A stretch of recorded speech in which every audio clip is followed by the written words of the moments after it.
사랑하는 간주 여러분, 오늘은 합심기도의 능력이라는 제목으로 함께 말씀을 나누겠습니다. 지난 우리는 2주간 동안 9월달 기도하자라는 것이 좀 이상하죠.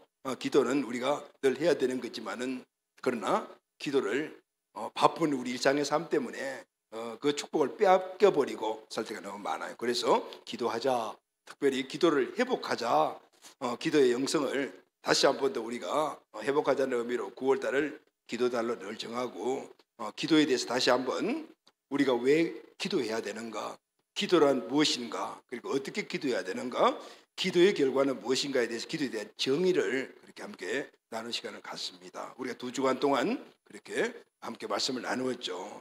왜 이런 정의를 나눌까요? 이 정의가 우리에게 똑바로 서 있어야지 기도하게 됩니다. 할렐루야. 아멘. 우리는 기도에 대해서 많이 알고 있지만은, 근데 기도를 하지 않는 것이 문제거든요. 기독서점에 가게 되면 제일 많은 책이 기도에 관한 책이랍니다. 그건 뭘 의미할까요? 기도가 중요하다라는 의미죠. 그런데 또 다른 말로 하면은 중요한 건 아는데 기도를 너무 하지 않기 때문에, 그래서 기도 서적이 제일 많대요. 여러분, 우리 식탁에 아무리 영양가 있는 음식이 많이 올려져 있다 하더라도 내가 직접 그것을 먹어야지 내 몸에 영향이 되지 않습니까? 기도도 마찬가지입니다. 기도는 아는 것이 아니고 기도는 해야 기도가 되는 겁니다. 할렐루야. 기도는 해야지 기도의 은혜를 입게 되는 거죠. 특별히 여러분, 우리에게는 기도거리가 참 많습니다. 그런데 요즘 우리 상황을 돌아보니까 기도해야 될 것들이 너무 많은 거예요. 그래서 원래 초부터 성령님의 우리 감동을 통해서 우리는 기도의 제목을 정하고 특별한 기도를 했죠. 그것은 늘 하는 기도지만 또 강조해서 기도했습니다. 그래서 개인을 위해서 기도하고, 우리 가정을 위해서 기도하고, 특별히 우리 자녀들을 위해서 기도하고, 그리고 교회를 위해서, 국가를 위해서 특별히 금요 기도회 또 세일 예배에서 우리가 기도를 해왔습니다. 그런데 이 기도 제목들이 지금 현 상황을 돌이켜 보니까 더 기도해야 할 내용들이 많아지는 거예요. 심각성을 느끼게 돼요. 그런데 그 기도의 내용들을 보면은 내 힘으로 해결할 수 없는 거예요. 그래서 지금은 우리가 일상적으로 하는 그런 기도로는 안 되겠구나. 여러분, 어떤 큰 문제가 생기면은, 국가의 문제가 생기면은 국가의 비상사태가 선포되지 않습니까? 그래서 우리의 기도도 마찬가지예요. 어떤 큰 문제들이 우리에게 인식된다라면은 이때부터 우리 기도도 비상기도로 들어가야 돼요. 할렐루야. 아멘. 그럼 비상기도가 뭔가?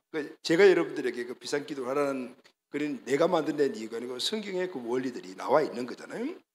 비상기도라는 특별한 기도는 아니에요. 예전에 드리고 있던 기도보다도 더 간절히, 그리고 더 많이 기도하는 거예요. 아멘. 아멘. 더 간절한 마음을 가지고 더 많이 기도하는 것을 비상기도랍니다. 또 개인이 그동안은 틈틈이 드렸지만은 이제는 시간을 정해놓고, 그리고 또 함께 합심하여서 집중적으로 기도한다. 이게 바로 비상기도라고 이야기할 수가 있습니다.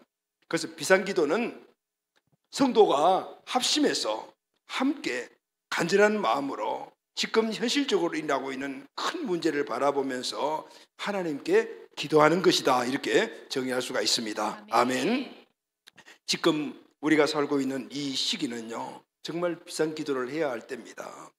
왜냐하면요, 먼저 영적인 원리를 따져보게 되면은 지금 살아가고 있는 우리 이 시대가 말세이기 때문에요. 근데 여러분, 말세하면은 좀 어감이 좀 좋지 않죠? 왜냐하면은 이 말세라는 단어를 이단들이 많이 사용하기 때문입니다. 그래서 정통교회나 건강교회들 보면 이 말세라는 말을 잘 하지 않는 것 같아요. 그런데 중요한 것은요, 지금 우리가 말세에 살아가고 있다는 겁니다. 부정해도 우리는 말세에 살아가고 있는 거예요.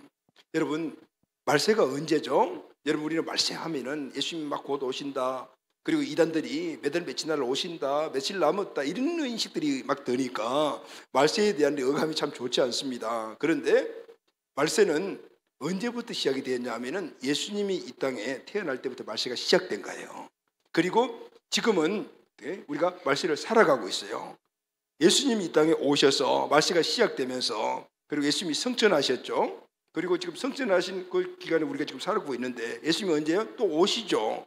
그러니까 예수님이 이 땅에 초림하시고 재림하시는 그 시기를 말세라고 이야기를 하는 거예요.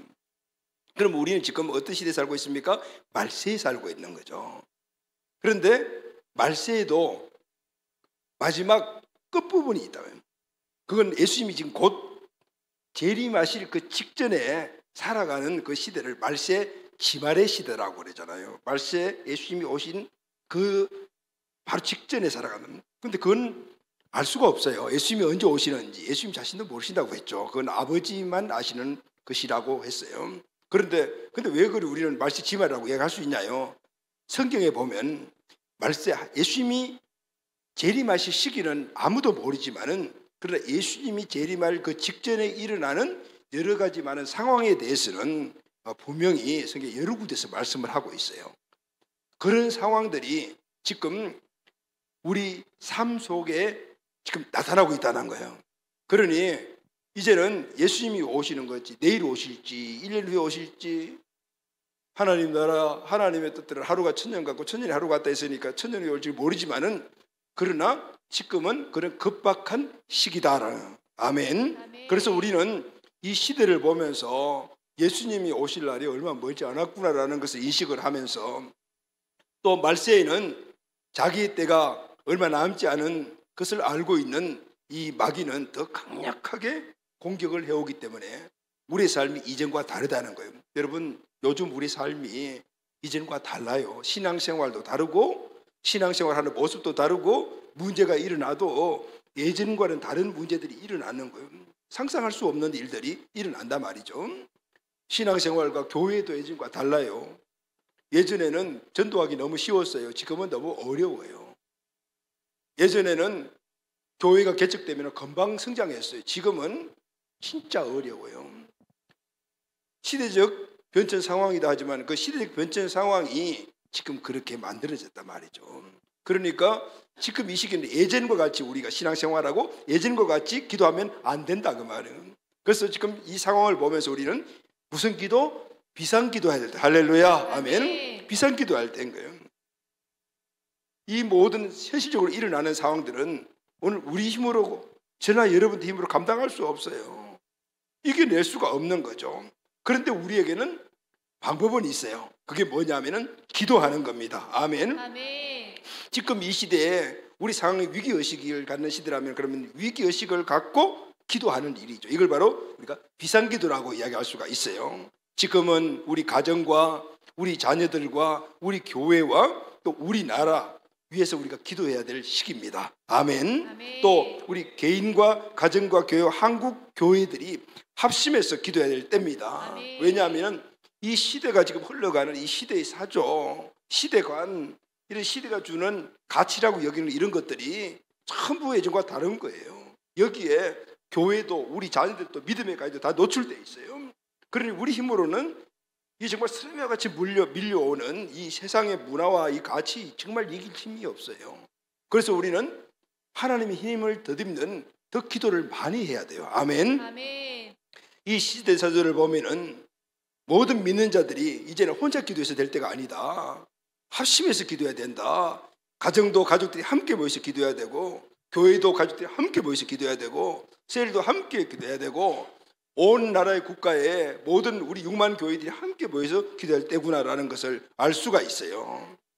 여러분 지금 국회에 입법화되기 위해서 상정된 그런 우리 기독교 협회에서 강력하게 반대하는 4가지가 이슈가 있어요. 4가지 그 제목이 있는데 지금 이것 때문에 지금 교회 전체가 연합이 되어서 기도하자. 정말 기도해야 될 때이고 그리고 또 그 앞에 가서 기도하자.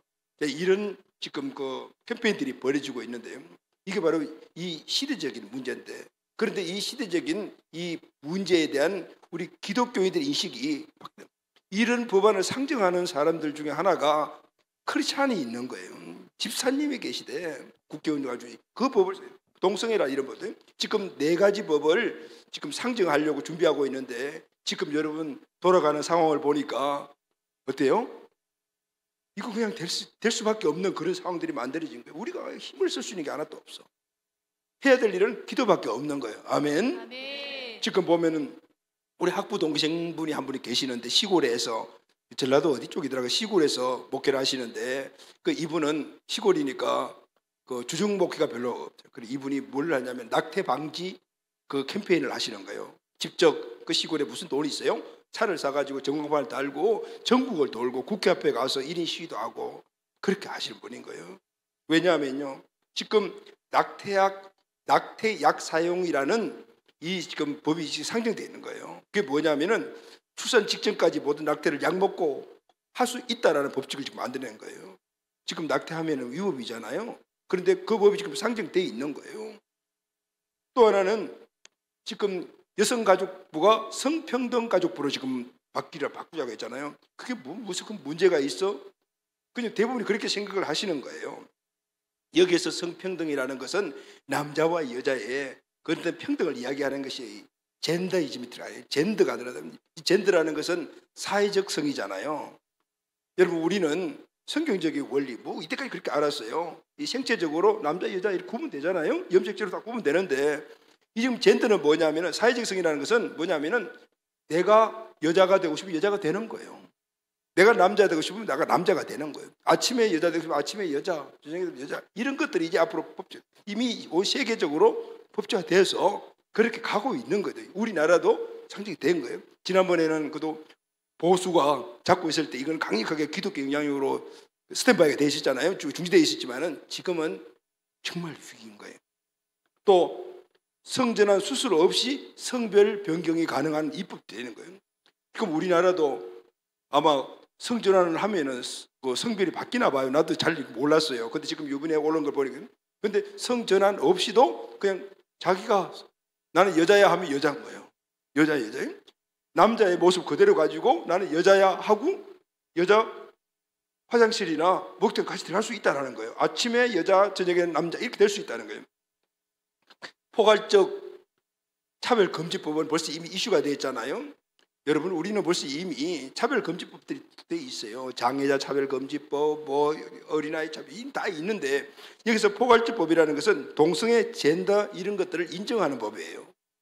벌써 이미 세계적으로 이 문제들이 지금 실행되는 나라가 있어요. 그게 뭐냐면은 모든 사람들은 개인의 주권이 있으니까 어떤 소수의 사람들이 갖고 있는 주권이라도 그걸 인정해 줘야 된다. 법제화시키자는 거죠. 지난번에도 우리가 한번 교육을 받을 때 그분들이 한번 하신 이야기를 들었잖아요. 영국 같은 경우에는 소아 성취향적인 그런 사람들이 있대요. 우리나라인지 그걸 모르죠. 왜냐하면 안 드러날 수도 있겠지만은. 그런데 이 사람들은 성적 취향이 소아라. 아이들인 거죠. 근데 그 아이들과 그런 관계를 하는 것들을 갖다가 법화시켜서 합법화시키자는 거예요. 그래서 그렇게 진행이 돼요. 심지어는 동물과의 관계도 그 소수의 사람들이 인격을 존중해야 된다 그 말이에요. 이런 것들이 포괄적 차별금지법이 통과되면은 지금은 젠더와 아니면 동성애 정도지만은 앞으로 이루어진다는 거예요.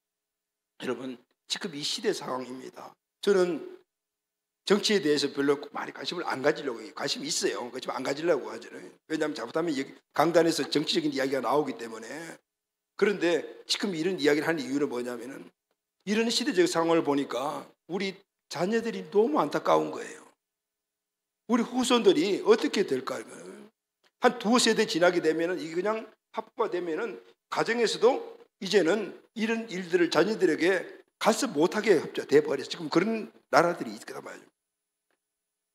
지금 우리가 해야 될 일들을 보니까 내 힘으로 뭘 할 수 있어? 그냥 피켓 들고 가서 뭐 데모 정도는 할 수 있지만은 할 수 있는 방법들이 없는 거예요.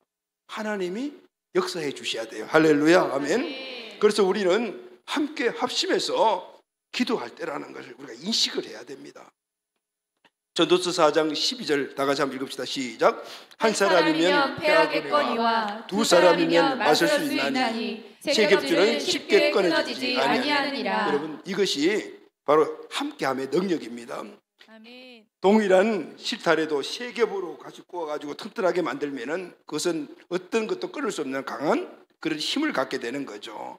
함께하는, 그게 마음을 함께하여 합심해서 기도하면 그게 강력한 힘이 나타나는데 기도는 내 힘이 나타나는 것이 아니고 기도를 통해서 하나님의 힘이 나타나. 할렐루야. 아멘. 아멘. 그래서 우리는 이제는 개인 기도도 중요하지만 합심 기도해야 될 때다라는 것을 함께 오늘 말씀을 나누도록 할게요. 오늘 본문은 요한계시록인데 요한계시록은 좀 어렵죠. 어려운 책입니다. 어려운 성경입니다. 그래서 설교에 잘 인용하지 않아요. 1년에 한 번 할까 말까 그 정도로 잘 인용하지 않아요. 왜냐하면 신학자들의 해석 차이도 많고 난해한 내용도 많아요. 그래서 잘못 풀어서 그걸 적용해버리면 이단들이 되는 경우들이 많고, 이단들이 보면 대부분이 계시록을 풀어서 설명해서 그래서 나요. 그러면은 계시록 설교를 그럼 어떻게 해야 되냐, 그런 여러 가지 어려움들이 있는데, 그런데 계시록의 이 주의를 한 성경학자들의 이 견해들이 좀 다른데 보편적인 견해들이 있단 말이죠. 보편적인 견해들. 그래서 오늘 이 본문 말씀을 보편적인 그런 해석 방법을 적용하려고 해요. 저도 대학원 졸업할 때 그 대학원 졸업 논문이 천년왕국이었어요. 그래서 이 말세에 대한 부분 제가 굉장히 많이 공부를 하고, 그리고 또 거기에 대한 어떤 정확한 집들을 갖고 있어요. 그런데 이 말세 천년왕국도 4가지 설이 있는 거예요. 이거 이해하면 시간 넘어간다. 그래서 보편적인 어디에 적용해도 문제되지 않는, 이단들은 왜 이단이라 그래요? 끝이 다르기 때문에 그래요. 처음엔 똑같아. 처음 그렇게 시작하지만 정말 이단들의 처음 이야기 들어보면 헷갈려요. 왜냐하면 똑같아요. 우리가 배우는 똑같은데 근데 따라가다 보면 끝이 다른 거죠. 그래서 그런 것들에 대해서 검증이 된 보편적인 그런 계시록 해석법이 있는데 그 부분을 오늘 본문에만 적용을 해서 여러분들과 함께 말씀을 나누려고 합니다. 오늘 본문은 우리에게 합심 기도의 하나님의 응답에 대한 내용을 말씀해 주고 있습니다. 오늘 이 말씀을 통해서 우리의 모든 기도들이 비상식으로 볼 수 있는 안목이 있고, 그리고 그때는 이런 합심 기도를 할 수 있는 귀한 우리 가족들이 꼭 되시기를 예수님의 이름으로 축복합니다. 아멘. 아멘. 자, 그러면 합심 기도는 어떤 기도일까요? 기도가 많죠. 뭐 개인 기도, 중보 기도, 또 뭐 통성 기도 뭐 등등 많은데, 그러면은 합심 기도는 어떤 기도일까요? 그러면 합심 기도하면은 어떤 일들이 일어나는가? 자, 첫 번째, 우리가 합심하여 함께 기도하면 하나님이 역사하십니다. 아멘. 그런데 기도하면 하나님이 역사하시죠. 우리 늘 그 이야기를 뭐 다 알고 있는데, 근데 여러분, 합심하여 기도하면 하나님의 역사하심이 더 강력하게 빨리 나타내 주신다. 아멘. 아멘. 자, 그럼 그 원리를 우리가 말씀을 통해서 같이 한번 찾아봅시다. 계시록에는 말세에 일어날 일을 보여주는 3가지 큰 징조가 있어요.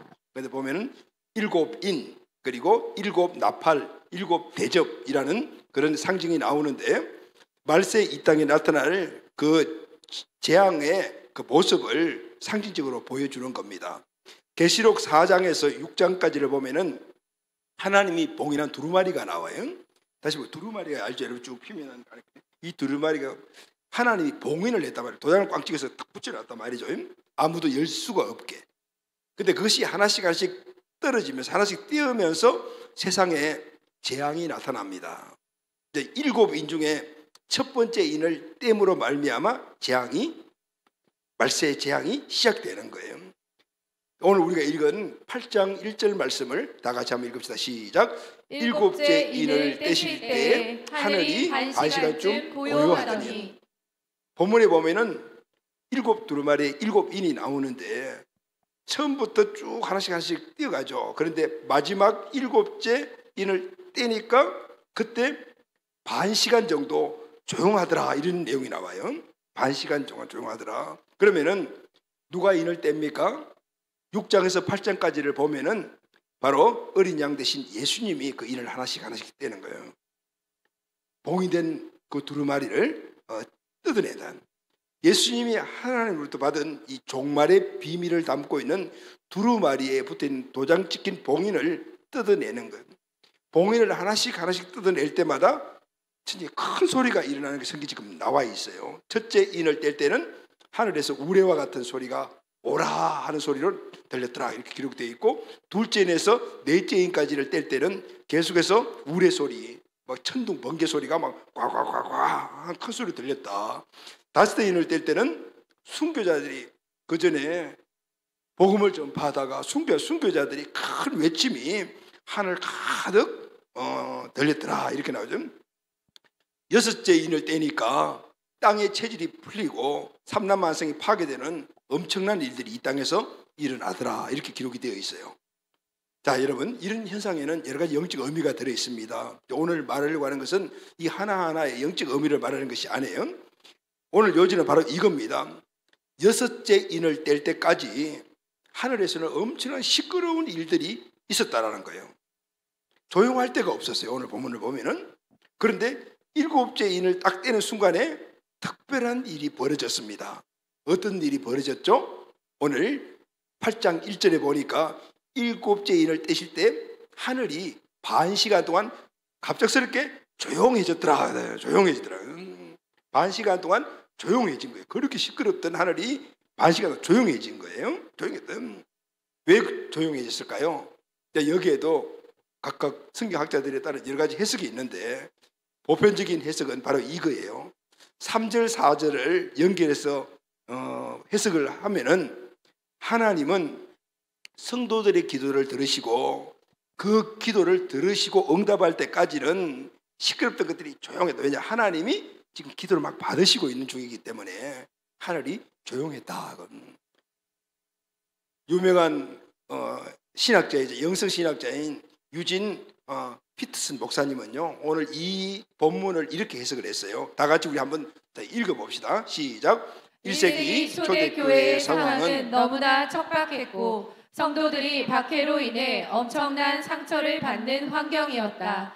대부분의 기독교인들은 돈도 없었고 지위도 없었으며 권력을 갖고 있는 사람도 없었으며 아무도 알아주는 사람이 없었다. 60에서 70% 정도가 노예였다. 잡히면 사자의 밥이 되었고 찢겨져 죽음을 당했으며 사형틀에 달려 죽었다.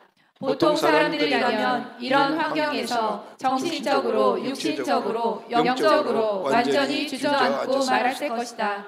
그럼에도 불구하고 초대교회의 성도들은 영적으로 몰락하지도 않았고 정신적으로, 육체적으로 파괴되지도 않았고 도망하거나 피하는 사람도 없었다. 여기 보면 왜냐하면 다 같이 시작. 온 성도들은 한 가족으로 함께 모여 합심해서 기도했기 때문이다. 고통스러운 환경에서 기도하는 그 시간에 하나님께서는 그들의 간절한 기도를 들으시기 위하여 침묵하신 것이다. 아멘. 우리가 큰 문제 앞에서 그 문제를 가지고 한 사람이 아니고 여러 사람이 함께 합심하여 기도하면 하나님이 그 기도를 들으시다. 심판 중에서도 잠깐 스톱하시고 그 기도를 들으신다는. 할렐루야. 아멘. 성도가 합심하여 하나님께 드린 기도는 하나님이 반드시 관심을 기울이시고 받으신다는 겁니다. 아멘. 계시록 8장 3절 4절 말씀을 다 같이 읽겠습니다. 시작. 또 다른 천사가 와서 제단 곁에 서서 금 향로를 가지고 많은 향을 받았으니 이는 모든 성도의 기도와 합하여 보좌 앞 금 제단에 드리고자 함이라. 향연이 성도의 기도와 함께 천사의 손으로부터 앞으로 올라가는지라. 아멘. 이 3절 4절 말씀에 보게 되면 몇 가지 단어가 나오죠. 제단이라는 단어가 나오고 천사가 나오고 그리고 향이라는 단어가 금향로라는 단어가 나오고 그리고 또 금제단이라는 단어가 나오죠. 우리 성도들이 제단에서 그죠? 그 제단은 번제 드리는 제단, 하나님 성막에 있는 그런 그 부분 이야기죠. 기도를 하게 되면은요, 그 향을 올리게 되게 되면은 그 기도 향을 받아가는 천사가 거기 와서 금 향로에 그 향을 받아가는. 향을 받아가지고 어디로 가지고 올라가죠? 금제단에 가지고 가는. 금제단은 하나님이 계시는 보좌예요. 그래서 하나님께 올려드리는 거예요. 할렐루야. 아멘. 그래서 여기 보면은 뭐라 향연이라고 그래서 향연. 이 향기를 하나님께서 그죠? 향기로운 우리 기도를 하나님께서 향기로운 향연으로 받으신다는 거예요. 하나님이 그만큼 우리의 기도를 중하게 여기시고 가볍게 여기신다는 거예요. 할렐루야. 아멘. 그래서 성도의 기도는 하나님에게 있어서 향기로운 향기가 되는 겁니다. 이 배경은 또 성막 공부를 하면 나오는데 오늘은 그런 시간 넘어가니까 우리가 기도 드리면은 하나님 그것을 향기로 받으신다. 할렐루야. 아멘. 그런데 그 다음 그러면은 천사가 그 금향로에 성도들의 기도를 받아가지고 하나님께 올려드리면은, 금제단에 올려드리면은 그 다음에 어떤 일들이 일어날까요? 자, 5절 말씀을 다 같이 읽겠습니다. 시작. 천사가 향로를 가지고 제단에 불을 담아다가 땅에 쏟음에 우레와 음성과 번개와 지진이 나더라. 아멘. 하나님이 받으실 만한 기도양이 찬 그 금향로를 하나님께 올려드렸더니 하나님이 그걸 보시고 이제 그들은 이걸 갖다 부어라고 하셨다고요. 그러니 기도하는 그 상황과 환경에 이 금향로에 이것들을 확 부으니까 그게 뭐예요? 우레와 음성과 번개와 지진이 나더라. 아멘. 천사가 향로에 불을 땅에 쏟는 것은 바로 심판을 의미하는 거예요. 즉 성도들이 합심하여 기도하면은 그 기도 제목 가운데, 그 환경 가운데 하나님의 심판이 임하게 된다는 거. 아멘. 아멘. 그 성도들의 합심 기도는 심판의 출발이 되는 것입니다. 참된 성도들이 합심하여 기도하면 하나님께서는 공의와 정의로 바로 그 환경을 심판해 주시는 거예요. 아멘. 아멘. 이 말씀은 우리에게 엄청난 위로와 용기가 됩니다. 하나님은 성도들의 합심 기도를 절대 외면하지 않습니다. 시대적인 조류, 환경들, 저와 여러분, 우리가 아무리 힘을 가지고 합해도 당할 수 없는 그런 환경들, 그러나 우리가 합심해서 하나님께 향연으로 기도를 올려드리면은 그 기도에 양이 찬 그 향연을 쳐서 가지고 올라가게 되면은 오늘 환경에 부어주셔서 하나님이 역사를 일으켜 주시는 거예요. 아멘. 신학자 월터 링컨은 이 본문을 이렇게 주의를 했습니다. 다 같이 한번 읽읍시다. 시작. 이 말씀은 성도들에게 보여주는 정확한 메시지이다. 장차 다가올 미래를 아는 사람들이 합심하여 중보기도를 하면 이 세상의 역사는 달라진다. 아멘. 장차 다가올 미래를 아는 사람들이 누구죠? 성령의 인도하심을 받는 우리들이에요. 우리가 합심하여 기도하게 되면은 세상의 역사가 달라질 수가 있다 그 말이에요. 아멘. 아멘. 누가 역사를 바꿉니까? 바꿀 수가 있습니까? 믿음으로 합심하여 중보기도를 드리는 자들이 역사와 환경을 바꾸는 줄로 믿습니다. 아멘. 우리의 합심 기도는 이 정도로 능력이 있는 거예요. 우리가 개인적으로 기도해도 능력이 있죠. 하나님이 역사하시니까. 우리는 믿음의 사람으로서, 의인으로서 기도할 때 의인의 간구하면 역사하는 힘이 큼이라고 하거든. 그런데 여러분, 이 공식을 잘 우리가 적용해 보면은 의인들이 기도하면 역사하는 힘이 더 큼이라. 아멘. 그건 당연한 원리 아니겠습니까? 영적으로 눈이 열린 자들이 합심하여 기도하면 하나님께서 그 기도의 향기를 받으시고 바로 그 환경을 심판해 주시고 문제들이 돌파되는 역사들이 일어나는 역사를 일으켜 주시는 겁니다. 아멘. 아멘. 성도들의 합심 기도는 하나님의 심판의 출발이라. 사랑하는 간 여러분, 요즘 우리 상황들을 보면은 특히 모이기가 너무 힘이 듭니다. 또 마음이 하나 되기가 너무 힘이 드는 시대에 우리가 살고 있습니다. 왜 그렇죠? 이 시대적인 상황 조류가 그렇게 흘러가고 있어요. 극한 개인주의가 개인뿐만 아니라 어떤 하나의 단체에도 그것이 그들의 역사에서 우리밖에 모르는 그런 시대에 우리가 살고 있고 앞으로 점점 더 심해질 것입니다. 우리 성도라고 외유가 아니고 교회도 외유가 아니에요. 우리 교회 이렇게 주장하는 교회들이 얼마나 많은지 몰라요. 그런데 여러분, 이걸 우리는 알아야 되는 것이 지금은 다 그렇게 살아가는 거야, 다 하는 거야가 아니고 마귀의 괴계라는 사실을 알아야 합니다. 왜 그럴까요? 모이기를 자꾸 폐해버리게 되면은 합심기도 함께 모여가는 기도를 못하는 거죠. 그러면은 이 어마어마한 하나님의 능력이 오늘 우리가 누리지 못하게 된다는 것을 마귀는 알기 때문에 극한 그런 이기주의 성향 가진 그런 시대로 만들어 버린 거예요. 우리가 속지 말아야 돼요. 아멘. 하나님이 역사하지 못하도록 하기 위한 마귀의 작전이라는 사실을 우리는 명심해야 합니다. 이 영적 원리를 알아야 합니다. 그래서 마지막 시대들은 모이기를 패하는 자와 같이 되지 말고 더 힘써 모이기에 힘쓰라. 할렐루야. 아멘. 그래서 우리는 더욱더 모이기에 힘써서 뭘 해요? 예배하고 기도하고 교제하고 해야 되는 거예요. 사랑하는 가족 여러분, 우리 가족들이 모이기가 얼마나 힘이 듭니까? 그런 시대에 우리는 가족들 얼굴을 하루도 한 번도 못 보는 하루에 그런 가족들이 있지 않습니까?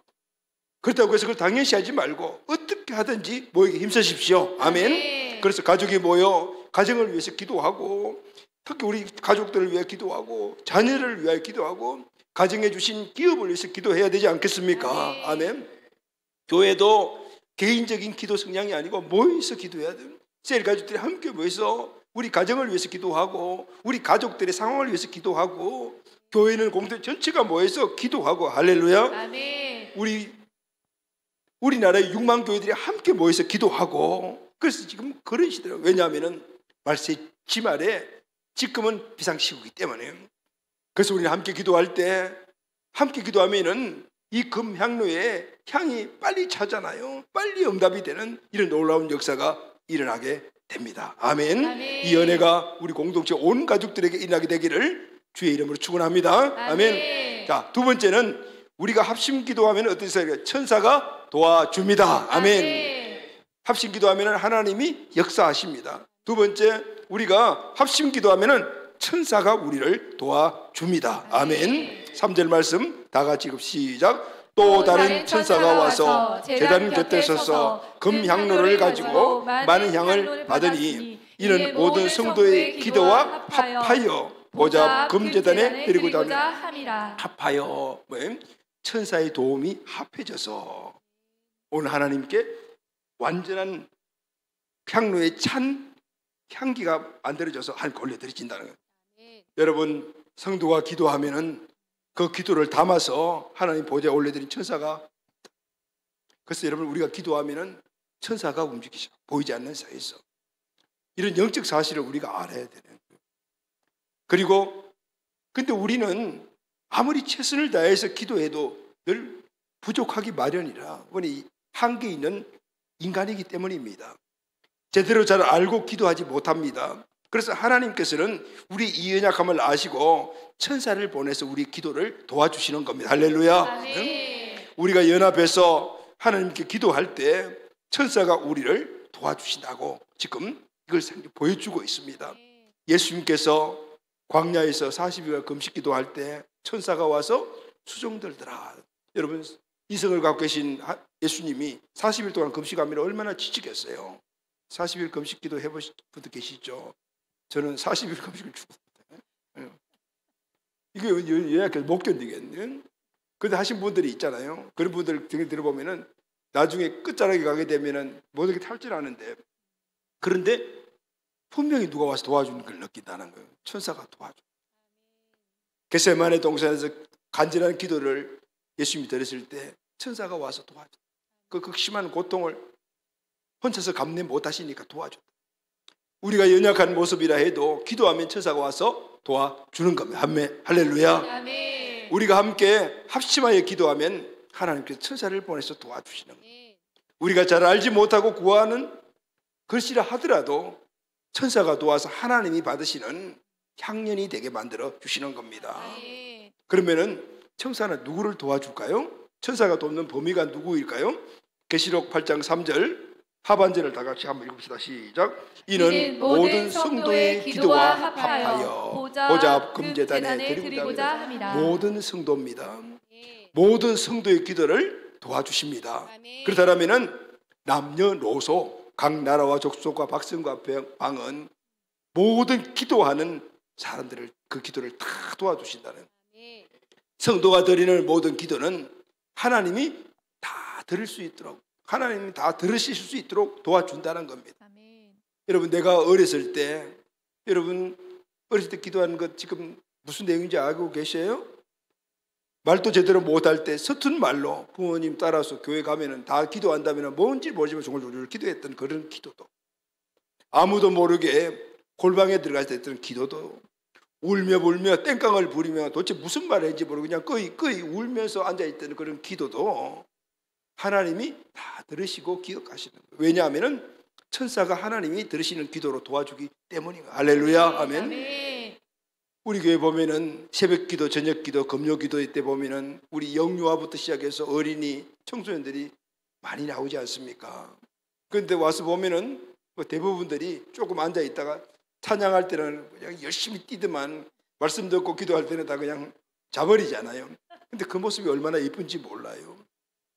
그들이 그들의 영들이 기도하고 있는 거죠. 그리고 엄마 손잡고 와서 엄마가 기도하는 거 보면서 무슨 기도를 하는지 모르지만 기도 흉내 내는 그런 기도.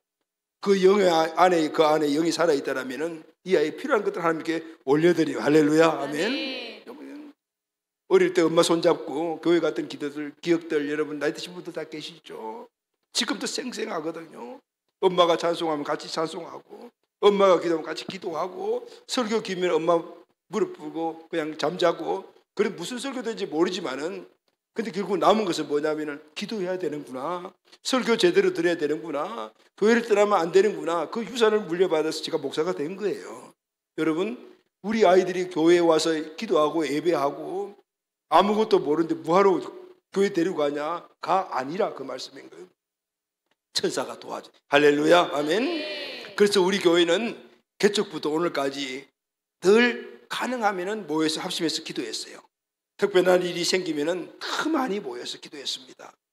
셀이 모여서 기도하고 공동체가 모여서 기도하고 또 전략적 중보팀이 있어가지고 또 더 깊은 기도하면서 하나님의 뜻을 구하고 기도했지 않습니까? 성도가 모여서 아침 저녁으로 우리가 함께 기도했어요. 예전에 소설 빌딩에 있을 때는 우리가 4시간, 5시간, 6시간씩 금요일 날에 그렇게 기도를 했거든요. 거기가 9층짜리 건물이고 그리고 아무 방음장치도 없는데도 그 4층, 5층에서 새벽에 그렇게 부르짖고 기도 나가서 들어보니까 이 권수동 지역이 다 들리는 것 같아요. 그런데도 한 번도 민원이 없어. 경찰 찾아와 본 적이 없어요. 하나님이 천사를 도와주셨어요. 아멘.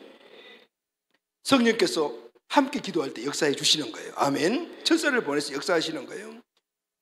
소소리 빌딩 우리가 처음 개척했던 메탄동 다음에서 4년 만에 소소리 빌딩으로 온 것을 우리 6년 있다가 10년 만에 이 교회를 우리가 건축해서 오지 않았습니까?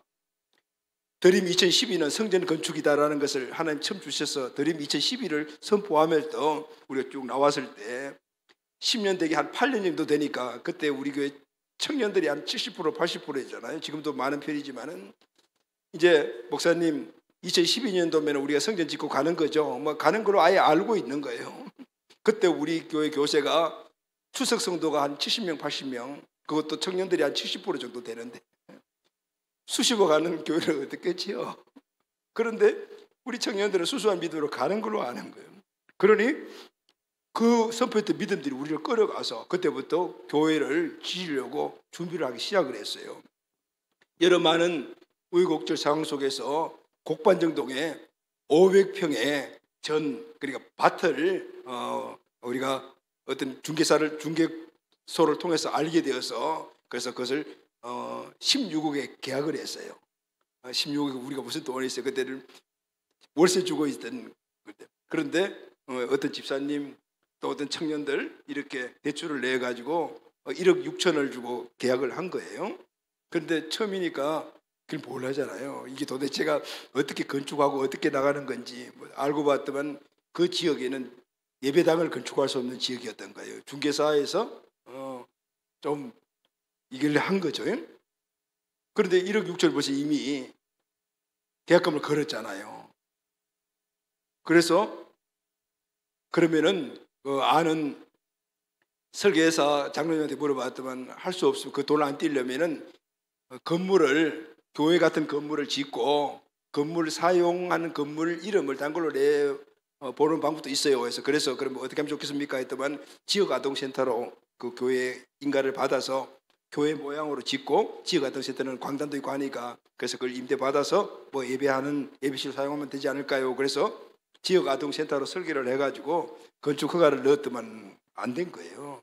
왜냐하면은 그게 들어가는 길이 좁아가지고 아이들이 다닐 수 없는 기라 그걸 2번 넣는데 2번도 안 된 거예요. 안 되는 거예요. 그럼 뭘 질 수 있냐? 창고밖에 못 짓는다는 거예요. 그래서 이 사실을 가지고 그 땅 주인에게 가서 복권을 했죠. 이게 안 되니까 돈 다시 돌려달라고 우리 딴 데 가서 지어야 되다니까 안 된다는 거예요. 그 땅 주인은 그 곡반정동에 땅들이 많잖아요. 그 돈을 많이 갖고 계신 분인 거예요.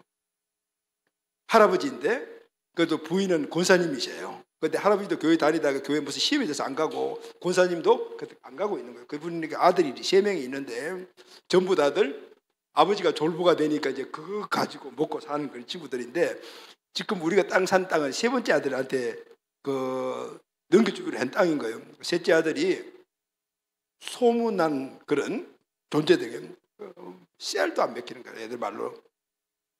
그래서 우리 교회가 이래요. 사정사정하다. 그 장로님이 그러셨어요. 목사님 그 돈 못 받습니다. 그러니까 그냥 애길 복귀를 해서 뭐 100만 원을 주든지 뭐 500만 원을 받든지 그 받으면은 그걸 그냥 끝내야 됩니다. 이렇게 말씀하시더라고요. 그래서 우리는 그래도 하나님 역사하시면 되는데, 그러면서 그 친구를 만나는데 정말 바늘도 안 들어가는 거예요. 그래서 우리가 해야 될 일은 진짜 아무것도 없는 거죠. 그래서 기도밖에 뭐 할 일이 없었어요. 그래서 온 교회가 비상 걸렸죠. 그래서 비상 기도한 거죠. 열심히 기도했습니다. 그런데 그 친구랑 만나기로 한 날짜에 그 친구 안 나왔습니다. 그래서 전화를 해보니까 전화를 안 받습니다. 그래서 그 권사님한테 전화를 했거든요. 그 전사님이 전화를 받으시면서 머뭇하시는 거예요. 그래서 권사님, 오늘 아들 만나기로 했는데 아들이 안 나왔네요. 그러니까 목사님, 우리 아들 병원에 입원했습니다. 그래요. 그래서 이제 자충이 입원하니까 이 친구가 30대 뭐 후반 37 정도 됐는데 갑작스럽게 뇌경색을 맞은 거예요. 그러면서 이 문제들이 교회 땅을 건드렸구나. 그 의사님은 알고 계셨던 거예요. 그래서 아들을 불러놓고, 야, 돌려줘. 너 이것 때문에 그런 거야. 멀쩡하던 아들이, 그분이 아마 기도를 하시는 분 같아요. 그래서 병원에 입원했다고 그래서 아주대 병원 갔어요. 갔더니까 보기가 좀 민망하잖아요, 그 친구가. 그래도 우리 가서 기도해주고 왔거든요. 그리고 그 다음에 퇴원해가지고 목사님 돈 돌려드리겠습니다 하고, 그래서 돈 돌려받았어요. 그런데 그때 그 원래 비닐하우스가 있는데 비닐하우스 철거했거든요. 그러니까 그것만 제하고, 그러니까 그것도 500만 원 제하고 나머지 1억 5,500만 원을 다 받았어요. 그러니까 이 이야기를 장로님한테 그 석유 장로님 때문에, 목사님 그런 일을 일어날 수가 없대요. 하나님이 합심 기도를 들으시고 하신 거예요. 할렐루야 하면. 이런 일들이 우리 교회는 여러 가지 많은 간증들이 있지 않아요. 우리가 합심 기도하면 하나님 역사하여 주십니다. 아멘. 사랑하는 가족 여러분, 부부가 이 땅에 살아가면서 폭격받은 것처럼 힘들 때가 왜 없겠습니까? 그러나 함께 손을 잡고 합심하여 기도하면 천사가 돕고 하나님이 응답해 주셔서 부부관계가 회복되고 하나님 주시는 행복한 가정이 만들어집니다. 아멘. 아멘. 우리가 자녀들을 볼 때 걱정이 안 되는 부모가 어디 있겠습니까? 그래서 온 가족이 함께 자녀의 손을 잡고 자녀를 기도하고 합심해서 기도하면은 오늘 하나님의 은혜를 보여주십니다. 아멘. 아멘. 우리의 삶의 미래를 살펴보면은 얼마나 걱정이 됩니까? 문제거리 없는 분들 계십니까? 그래서 합심해서 함께 기도해야 하는 겁니다. 아멘. 아멘. 함께 눈물로 흘리며 함께 한 마음으로 기도하면 오늘 본문의 말씀대로 하나님은 반드시 그 기도를 응답하십니다. 아멘. 우리가 부족하고 모자라는 것이 있다면 천사를 동원해서 그걸 완전하게 만들어 그 항로에 완전히 담겨져 기도의 양이 차게 만들어서 하나님이 받으시고 우리 환경에 쏟아 부어주셔서 문제를 해결해 주셔서 하나님의 은혜를 보게 만들어 주시는 거예요. 아멘. 그 금양이가 쏟아지는 곳에 하나님의 역사는 반드시 일어나게 되는 것입니다. 아멘. 개인과 가정과 자녀와 교회와 나라의 문제들이 해결되는 역사가 분명히 있남을 믿습니까? 아멘. 아멘. 일어나는 것을 오늘 성경이 우리에게 분명히 말씀해 주고 계시는 거예요. 아멘. 그렇다면 여러분, 말씀 결론하겠습니다. 본문이 주는 진정한 교훈은 뭘까요? 성도의 진실된 기도는 어려운 환경을 뛰어넘게 한다는 겁니다. 아멘. 거기다가 우리가 성도들이 합심하여서 함께 기도하면은 아무리 큰 문제도 뛰어넘게 만드는 은혜를 주신다는 겁니다. 아멘. 이 말 늘 듣는 말 아닙니까? 당연한 것 같지만 깊은 의미로 오늘 본문이 우리에게 주고 있는 겁니다. 그게 뭐냐면은 기도해야 한다라는. 아멘. 다시 말로 하면 하나님 우리에게 비상시키냐? 기도해라. 금양로를 차가서 갖고 올라오게 되면 내가 응답해 줄 거야. 니들이 미진하면은 시작만 해라. 그러면은 나머지 부족한 것은 천사가 그걸 보완해가지고 내가 응답해 주는 그런 양이 차는 향로로 만들어 주겠다라는 거. 할렐루야. 아멘. 여러분, 의인의 강구는 역사하는 힘이 큼이라는, 의인들의 강구는 역사하는 힘이 더 큼을 믿습니까? 아멘. 사랑하는 우리 가족들의 모든 삶의 영역 안에 합심 기도의 은혜가 넘치게 되기를 주 예수 이름으로 축원합니다. 아멘.